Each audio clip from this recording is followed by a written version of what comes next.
నమస్తే welcome to our channel నేను Bhanusri. So ప్రస్తుతం అయితే మనం వైజాగ్ సత్య వాళ్ళ ఇంటి దగ్గరే ఉన్నాము.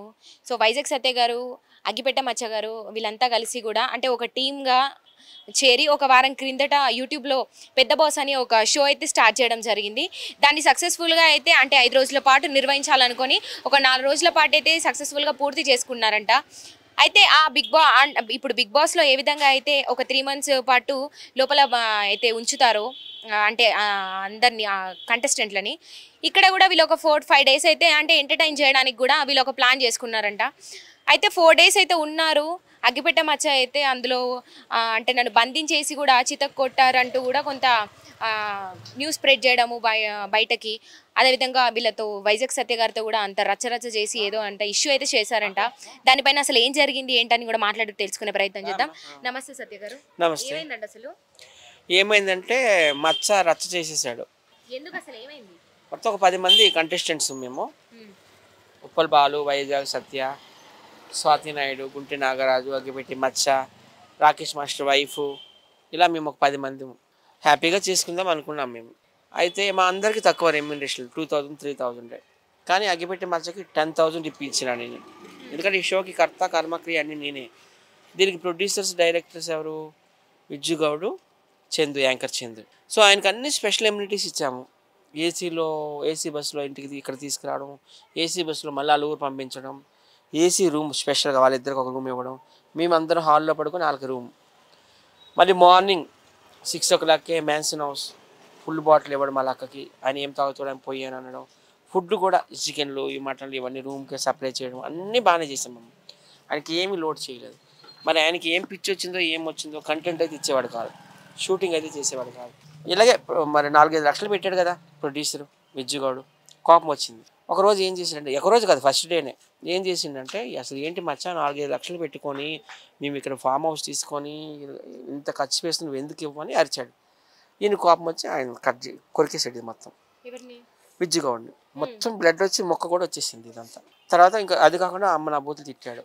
వాళ్ళ అమ్మని, వాళ్ళ పిల్లాన్ని, కూతుర్ని అందరిని. ఆయన కోపం వచ్చి ఇంకా అక్కడితో అయిపోయిందేమో అనుకున్నాం మేము. ఆయనకని తిట్టుకున్నారు, కొట్టుకున్నారు, అంత అయిపోయింది అనుకున్నాం. తర్వాత మళ్ళీ షూటింగ్ స్టార్ట్ చేసుకున్నాం. ఇది జరిగింది ఎప్పుడు 15, మళ్ళీ 16, 17, 18 షూటింగ్ స్టార్ట్ చేసుకున్నాము. ఇంకో రోజు ఏం చేశాడు, ఈ కెమెరాలు మైకులు అన్నీ ఎరగదొబ్బాడు. అది కూడా ఎంతో 40,000 లక్ష రూపాయలు లాస్.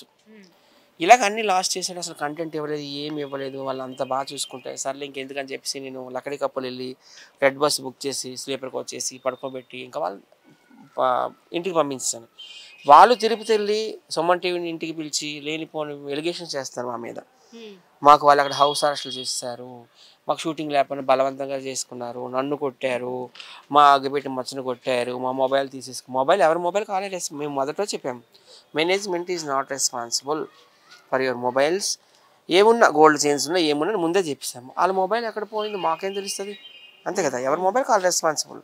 ఇంకా మా మీద ఎలిగేషన్స్, మాకు డబ్బులు కూడా ఇవ్వలేదని అంటున్నారు. డబ్బులు కూడా ఇచ్చాము, 20,000 నేనే ఫోన్పే చేసే వాళ్ళకి. సో ఎన్ని అబద్ధాలు ఆడుతున్నారు. ఇప్పుడు ఏంటంటే చందు ఒక ఇంటర్వ్యూలో కూర్చోబెట్టాడు, ఒక పక్క అగ్గిపెట్టి మచ్చని, ఒక పక్క లక్కని.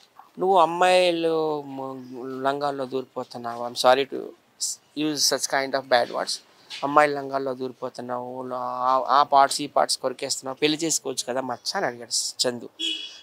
అప్పుడు ఏం చెప్పాడు మచ్చ, నాకు కూడా పెళ్లి చేసుకోవాలి ఉంది, నేను మగాడిని, కానీ మా అక్క నాకు పెళ్లి చేయడం లేదు, పెళ్లి చేస్తే నేను ఎక్కడ నా ఇన్కమ్ అంతా నా పెళ్ళాంకి ఇచ్చిస్తాను, అక్కకి ఎవరని భయపడుతుంది అన్నాడు. First question. రెండో క్వశ్చన్, మచ్చకి ఎప్పుడైనా మనం ఫోన్ చేసామనుకో, ఫోన్ చేసి ఒక బర్త్డే వీడియో అడిగామనుకో 5,000, ఒక ఇంటర్వ్యూ అడిగామనుకో 10,000, ఒక షూట్ అడిగామనుకో 2 పూటలు ఉండదు 20,000 అంటాడు. మరి ఇంత డిమాండ్ చేస్తే ఇంత డబ్బు వస్తుంది కదా, ఈ డబ్బు అంతా ఏం చేస్తున్నావు అని అడిగాడు యాంకర్ సింగ్. దానికి వాడు ఏంటన్నాడు, మా అక్క వడ్డీలు తిప్పుతుందండి 20-25 లక్షలు మా ఊర్లో, 10 రూపాయలు ఇంట్రెస్ట్కి అని చెప్పిండు. అది కూడా అంటే ఏమంటారు 100 రూపీస్ స్టాంపు పేపర్ మీద స్టిక్ చేసుకొని సంతకాలు తీసుకొని సాక్షి సంతకాలు ఇస్తుందంట.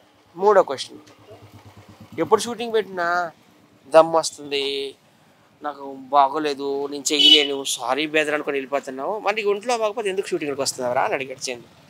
దానికి వాడు ఏమన్నాడు, మా అక్క నా ఉసురు పోసుకుంటుంది, she is taking risk at my life, నాకు ఇష్టం లేదు, నా హెల్త్ బాగోలేని లేదంటే కానీ బలవంతంగా తీసుకొస్తుంది అని ఆన్సర్ ఇచ్చాడు. ఈ 3 క్వశ్చన్లకి ఆమె మండినట్టుంది. ఉం? అయితే వాళ్ళు చూసుకోవాలి. విజ్జుగౌడ్ నీకు మీ తమ్ముడికి కొట్టాడు. క్వశ్చన్ అడిగింది చందు. మీరు తేల్చుకోవాలి. నేను మీకు ఒక ఆఫర్ ఇచ్చాను, ఆపర్చునిటీ ఇచ్చాను, అంతవరకు నాది బాధ్యత. ఇప్పుడు నువ్వు ఉన్నావమ్మా, సత్య గారు నాకు ఏదైనా సినిమాలో ఆఫర్ ఇవ్వండి అంటే నేను తీసుకెళ్ళి ప్రొడ్యూసర్కి అబ్జెప్షన్ వరకే. షూటింగ్లో డైరెక్టర్కి నీకు ఏ గొడవైనా, ప్రొడ్యూసర్కి నీకు గొడవ, నాకేం సంబంధం? ఒక ఆఫర్ ఇచ్చినంత వరకే. తర్వాత ఆ విజ్జుగౌడ్ ఈయన కొట్టిన టైంలో అయితే మాత్రం నేను లేను. ఇంకా వీళ్ళందరూ నాడు కంటెస్టెంట్లుగా రామ్మ లక్ష్మమ్మ. విజ్జుగౌడ్ చందు అగ్గిపెట్టి మచ్చ కొట్టిన టైంలో నేను, నా హెల్త్ బాగాలేదు ఆ రోజు, నేను పండుకున్నాను.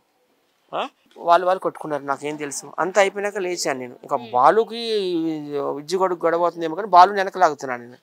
నాకు అంతకు మించి ఏ పాపం తెలియదమ్మా. నేను ఒకటే అడుగుతున్నాను స్ట్రైట్ క్వశ్చన్, ఎవరికి? అగ్గిపెట్టి మచ్చ అక్కకి. నా స్ట్రైట్ క్వశ్చన్ ఏంటంటే, ఇప్పుడు మీ ఇంట్లో నీ కొడుకున్నాడు, కోడలు ఉంది, కూతురు ఉంది, అల్లుడు ఉన్నారు, 4 యువకులు ఉన్నారు. వాళ్ళ ఏజ్ నాకు తెలిసి 25, 23, 24. వాళ్ళ నలుగురు కష్టపడి ఈ మెంటల్లీ ఛాలెంజ్డ్ పర్సన్ని పోషించలేరా?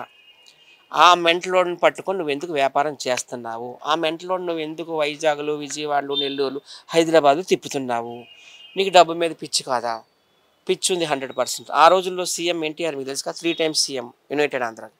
సీఎం పాపులారిటీని యూజ్ చేసుకొని లక్ష్మీపార్వతి ఎలా కోట్లు లక్షలు సంపాదించుకుందో, ఇప్పుడు ఈమె కూడాను వాళ్ళ తమ్ముడు యొక్క పాపులారిటీని యూజ్ చేసుకొని డబ్బులు సంపాదించుకొని వడ్డీలకు తిప్పుకుంటుంది. ఇప్పటికైనా వాళ్ళకి మా తమ్ముడు అంటే ప్రాణం, మా తమ్ముడు అంటే ఆరో ప్రాణం అంటుంది. ఆరో ప్రాణం అంటే నువ్వు ఇట్లా ఊరు తిప్పుతారా స్వాతి? నీకు డబ్బు పిచ్చి, వాడి పిచ్చోడితో నువ్వు వ్యాపారం చేస్తున్నావు. That's all. నేనైతే ఇప్పటిదాకా 6 ఏళ్ళు మా జర్నీ అగ్గిపెట్టి మచ్చ తిన్నా.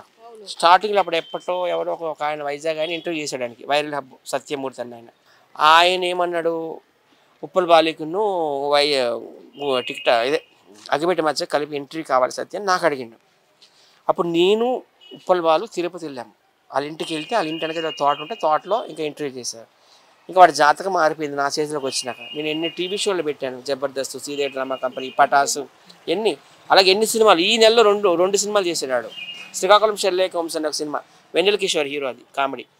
తర్వాత మళ్ళీ ఏంటది కోర్మనాయిక అనే ఒక సినిమా, అందులో వరలక్ష్మి, శరత్ కుమార్, సాయి కుమార్, పెద్ద సినిమాల్లో పెట్టి ఆయన నేను ప్రమోట్ చేస్తున్నాను. వాళ్ళేమి ఇట్లా నన్ను బ్లేమ్ చేస్తున్నారు. నాకైతే ఏం అర్థం కావట్లేదమ్మా.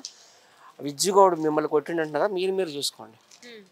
నా ఇన్కమ్ అంతా నా పెళ్ళాంకి ఇచ్చిస్తాను, అక్కకి ఎవరైనా భయపడుతుంది అన్నాడు. First question. రెండో క్వశ్చన్, మచ్చకి ఎప్పుడు మనం ఫోన్ చేసామనుకో, ఫోన్ చేసి ఒక బర్త్డే వీడియో అడిగామనుకో 5,000, ఒక ఎంట్రీ అడిగామనుకో 10,000, ఒక షూట్ అడిగామనుకో 2 పూటలు ఉండేది 20,000 అంటాడు. మరి ఇంత డిమాండ్ చేస్తే ఇంత డబ్బు వస్తుంది కదా, ఈ డబ్బు అంతా ఏం చేస్తున్నావు అని అడిగాడు యాంకర్ సింగ్. దానికి వాడు ఏంటన్నాడు, మా అక్క వడ్డీలు తిప్పుతుందండి 20-25 లక్షలు మా ఊర్లో, 10 రూపాయలు ఇంట్రెస్ట్కి అని చెప్పిండు. అది కూడా అంటే ఏమంటారు 100 రూపీస్ స్టాంపు పేపర్ మీద స్టిక్ చేసుకొని సంతకాలు తీసుకొని సాక్షి సంతకాలు ఇస్తుందంట.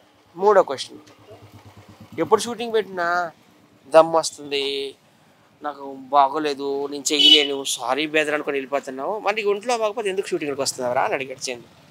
దానికి వాడు ఏమన్నాడు, మా అక్క నా ఉసిరు పోసుకుంటుంది,